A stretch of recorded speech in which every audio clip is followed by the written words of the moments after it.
In 1980, IBM walked away from a man named Gary Kildall, the man who actually invented the desktop industry operating system.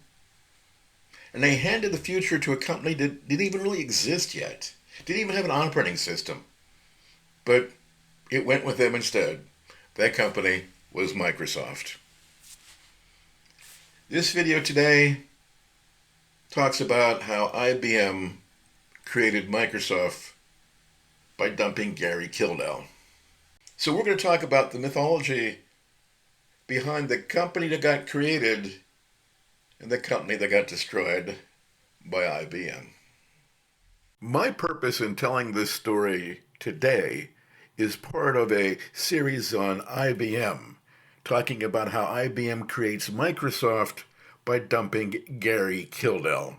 But I'm also telling this story from the perspective of me going from my personal history of 40 years ago to today in the full-scale myth-busting mode to set the record straight.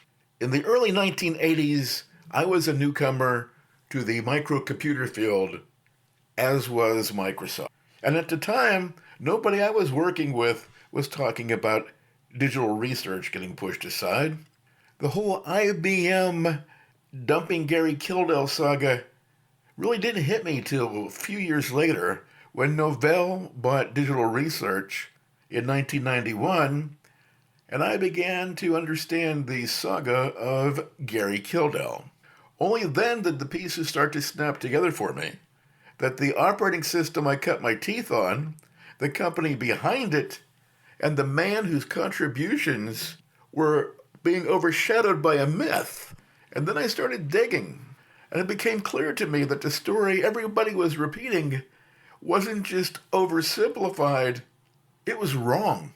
The more credible version of what happened was that IBM showed up unannounced and wanted a non-disclosure agreement signed immediately.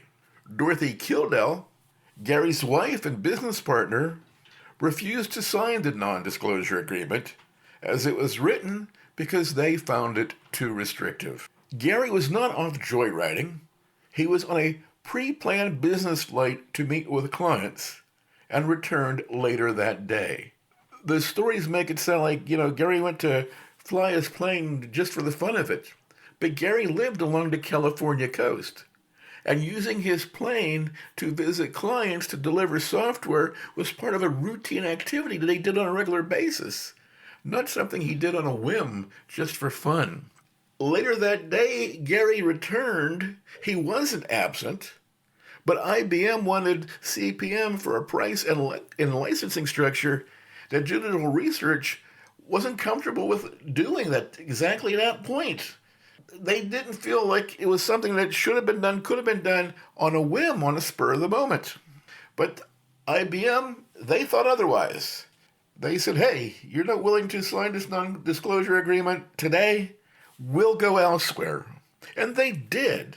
They went to Microsoft, who didn't even have the operating system at that time, but Microsoft was willing to sign the non-disclosure agreement and then run off and scramble to find the operating system.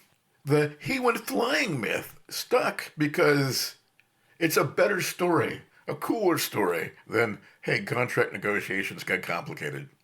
The truth was far messier, far more human, and far less convenient for the companies that benefited from the myth.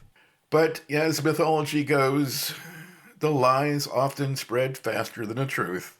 And by the time the early 1990s circulated the stories, the myth was the only version that people were learning.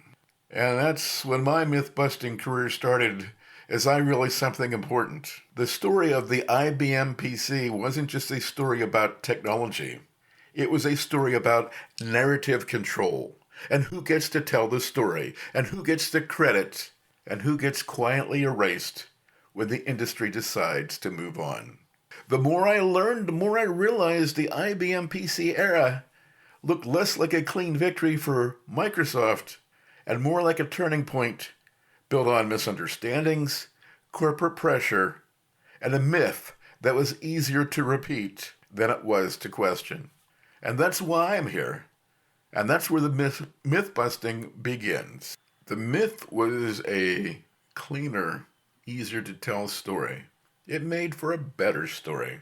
And it conveniently erased the uncomfortable truth that IBM thought they were choosing the easier partner, not necessarily the better technology. Gary Kildall in Digital Research insisted on reading the fine print, and that single moment of friction sent IBM straight into the arms of a small company that didn't even have an operating system.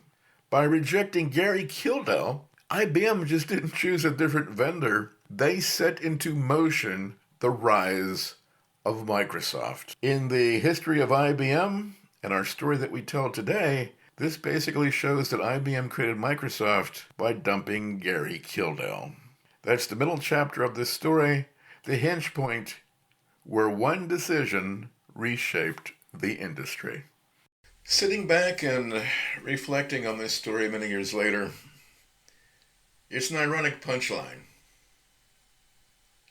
The operating system that IBM licensed from Microsoft, the one they thought they would control, it became the standard that outlived IBM's existence in the desktop computer industry. Microsoft didn't just supply IBM with a desktop operating system, they eclipsed them and they set the standard for the PC universe. When PC, personal computers, came out in the 1980s, the phrase was IBM compatible. But it changed and evolved to where it's now Microsoft compatible and Windows compatible.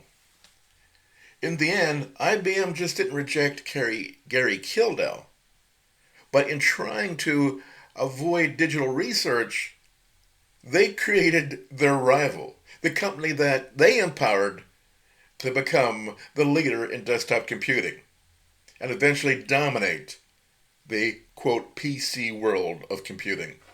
If you want to follow Gary Kildall, the man, the pioneer, and the myths that followed, I'll have a link to a separate video on the personal life, a little bit more personal experience about Gary Kildall. Again, that link will be in the comments.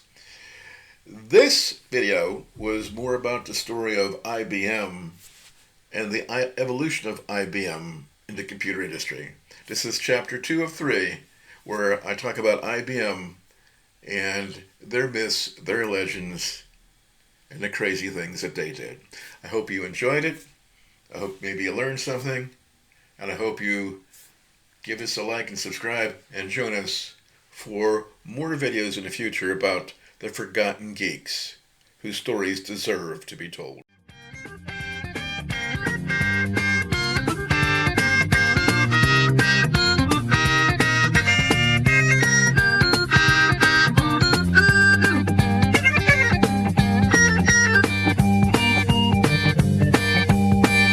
Let's get cynical.